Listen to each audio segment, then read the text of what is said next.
नमस्कार, मैं हूं आपके साथ अंजना और आप देख रहे हैं टीवी 10 न्यूज। आइए नजर डालते हैं आज की खबरों पर। धर्मनगरी मथुरा में आयोजित धार्मिक कार्यक्रमों की श्रृंखला के अंतर्गत प्रतिवर्ष की तरह इस बार भी 44वां भक्ति वेदांत सम्मेलन का आयोजन किया गया। मथुरा शहर के कृष्णानगर स्थित मियावाली धर्मशाला में आयोजित हुए सत्संग सम्मेलन में महामंडलेश्वर श्री 1008 ज्योतिर्मयानंद जी महाराज आदि महान संतों के द्वारा प्रवचन कर उपस्थित भक्तों को सद्मार्ग अवगत कराया। इस अवसर पर उत्तर प्रदेश, पंजाब, हरियाणा, राजस्थान, बिहार, मध्य प्रदेश आदि अनेक प्रांतों से भक्तजन सत्संग शिविर में पहुंचे और सत्संग का आनंद लिया। इस मौके पर मुख्य संरक्षक धनीराम चौहान, के.एस. चौहान, जगदीश जी, मुकेश ठाकुर, दिनेश सोलंकी, निहाल सिंह, विश्राम सिंह, गोवर्धन सिंह आदि उपस्थित रहे।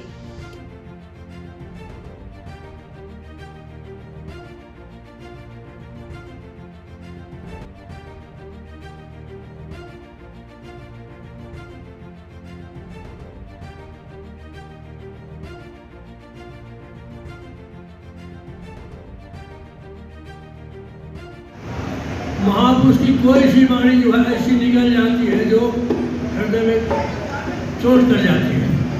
कुएं में बाल्टी गिर जा तो जान डर जाता है, किसी कांटा में फंस सकता है।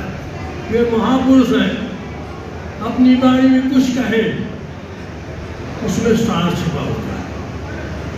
ओम गुरु ब्रह्मा गुरु विष्णु गुरुदेव महेश्वरा गुरु साक्षात परब्रह्म तस्मै श्री गुरुवे नमः। जे हमारे पूजनीय स्वामी सदगुरु स्वामी परमानंद महाराज जी की कृपा से 44 सालों से हर वर्ष सावन के महीने में चला आ रहा है।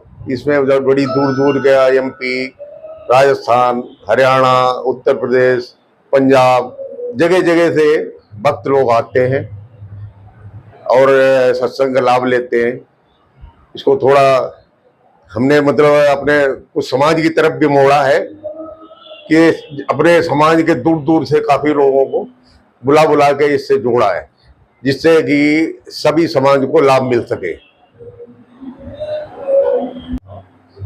मैं तो इतना ही कहूँगा कि गुरु जी का जो सानिध्य हमें मिला है, मैंने भी गुरु शिक्षा ली हुई है और मन इतना प्रसन्न रहता है इस कार्य में कि एक तो लोगों से जुड़ाव और जो स्वामी जी की का जो प्रवचन होता है उससे इतना लाभ मिलता है, उससे मन इतना खुश होता है कि बस अंदर से इतना आनंदित होता है कि आंसू से निकलने लगते हैं। हम इस बार गुरुजी थोड़ा अस्वस्थ हैं, इस बार आने की स्थिति में नहीं है, पर हमने आज जाके वात्सल्य ग्राम में जाके उनके दर्शन किए हैं और वहां दर्शन करके जो हमें लाभ मिला है, बस मन आनंदित हो गया। और हम इस कार्यक्रम को अपने समाज से और आगे और लोगों से भी जोड़ के रखा हुआ है कि अपने लोग वक्त आए और गुरु का सानिध्य लें और हमारा धर्मार्थ बढ़ता जाए और हर आदमी सनातनी की तरफ बढ़े। यही हमारी इच्छा है और इसी को लेके हम इस कार्यक्रम को चल रहे हैं। और आगे गुरु जी के जो उत्तराधिकारी हैं श्री ज्योतिर्मयानंद जी, वो आगे इस कार्य को भी चलाते रहेंगे। उनका सानिध्य हमें बहुत ही अच्छी तरह से मिल रहा है। उनकी शिक्षा से और उनके जो कार्य कर रहे हैं उसी से हमारे को अच्छी शिक्षा मिलती है कि हम इस काम में लगे रहें। श्री हमारे पूज्य गुरु महाराज सदगुरुदेव महाराज, जो कि इतने अनुभवी और इतने उनकी मान्यता है कि वो श्री राम जन्मभूमि के ट्रस्टी भी हैं और वैसे भी सारे संत लोग भी उनकी वंदना करते हैं, उनके मार्ग पे चलते हैं। ऐसे ही हम लोग भी उनके मार्ग पे चल रहे हैं और पिछले 44 साल से ये भक्ति वेदांत सम्मेलन आयोजित था उन्हीं के सानिध्य में। आज तक ऐसा नहीं हुआ कि वो हमारे सम्मेलन में ना आए हों, हमेशा रेगुलर आते रहे हैं। और उनकी छाया में यहाँ पर इतने प्रांतों से लोग, इतनी जगह जगह से लोग, बहुत दूर से गरीब अमीर सभी संप्रदाय जाति के लोग यहाँ पर आते हैं और उनके प्रवचनों का आनंद लेते हैं। और हम इसी बात से उनकी छत छाया बनी रहे, हमेशा ये कामना करते हैं। आज जिस प्रकार से लोग भ्रमित हो रहे हैं, पाश्चात्य संस्कृति की ओर अग्रसर हो रहे हैं, पाश्चात्य संस्कृति हावी है, ऐसे में इस प्रकार के आयोजन कितने सार्थक नजर आते हैं आपको? ये आपका प्रश्न वाजिब है, क्योंकि ये इसी की वजह से उनके प्रवचनों की बहुत ज़रूरत है हमें, और उनके सानिध्य में हम लोग कोशिश कर रहे हैं कि कुछ सुधार आए और हमेशा उनके पद चिन्हों पर चलते रहे। जो सत्संग का आयोजन किया गया, वार्षिक सत्संग है, प्रतिवर्ष श्रावण मास में मथुरा में किया जा रहा है, क्या आयोजन का उद्देश्य है, किस तरीके से यहाँ? असल में सत्संग ही जीवन की प्रसन्नता है। भले आज नहीं, कई दफा हम लोग जवान होते हैं तो आज भगवान की जरूरत नहीं लगती, जब हम स्वस्थ होते हैं तो भगवान की जरूरत नहीं लगती, जब हम लाइफ में सक्सेस को पा रहे होते हैं तब लाइफ की जरूरत नहीं, तब भगवान की जरूरत लाइफ में नहीं पड़ती। पर हमने हजारों जो कभी भगवान को नहीं मानते थे, जब उनके जीवन में दुख आया तो उनको भगवान का स्मरण करते देखा है।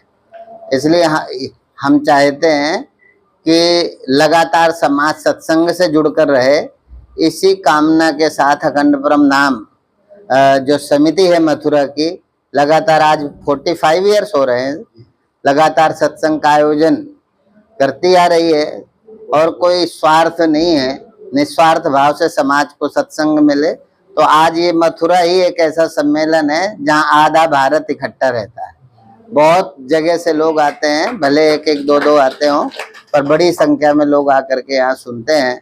तो हम समझते हैं इस बात को कि सत्संग जीवन का आधार है, प्रसन्नता है, तो हम सबको सत्संग से जुड़ के रहना चाहिए।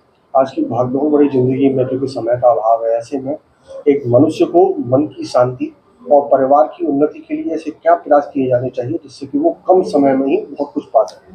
कई दफा हमारे यहाँ एक भजन है ना, घर में बहुएं और बच्चे हैं, नौकर भी अच्छे अच्छे हैं, मौजों के भरे समुंदर हैं, सुख तो है लेकिन चैन नहीं। तो संसार में संसाधनों की तो कमी नहीं है, लगभग सबके पास आवश्यक संसाधन इकट्ठा है, क्योंकि हमारे भारत के युवा में प्रतिभा बहुत है, तो वो सक्सेस जल्दी होता है, अपने संसाधन जल्दी जुटा पाता है, टैलेंट है, पुरुषार्थ है भारत के युवाओं में, वो इकट्ठा कर लेते हैं।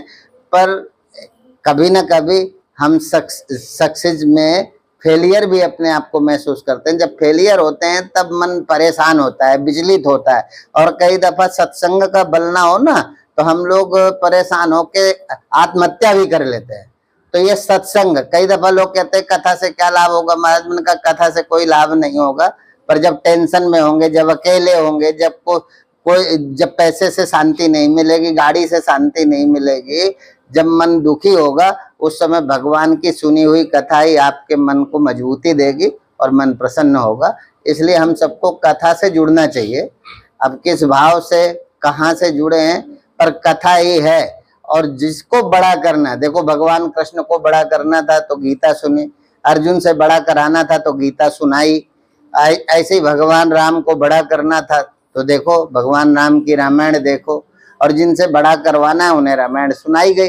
तो जिन्हें बड़ा करना है उन्हें भी आध्यात्मिक होना है, तो बड़े होने के लिए भी आध्यात्मिक होना जरूरी है। यदि हम आध्यात्मिक नहीं है तो हमारा बड़प्पन भी जब हम फेलियर होंगे तो परेशान करेगा, टेंशन देगा, और कई दफा ये टेंशन हमारे प्राण भी ले लेती है। इसलिए टेंशन से मुक्त जीवन रखना है तो हमें सत्संग से जुड़ना पड़ेगा। अब तक के लिए बस इतना ही, फिर मिलते हैं अन्य खबरों के साथ। मुझे दीजिए इजाजत। अपने आसपास की खबरों को देखने और हमारे साथ जुड़ने के लिए हमारी खबरों को लाइक करें, कमेंट करें, चैनल को सब्सक्राइब करें, हमारे फेसबुक पेज को फॉलो अवश्य करें। धन्यवाद।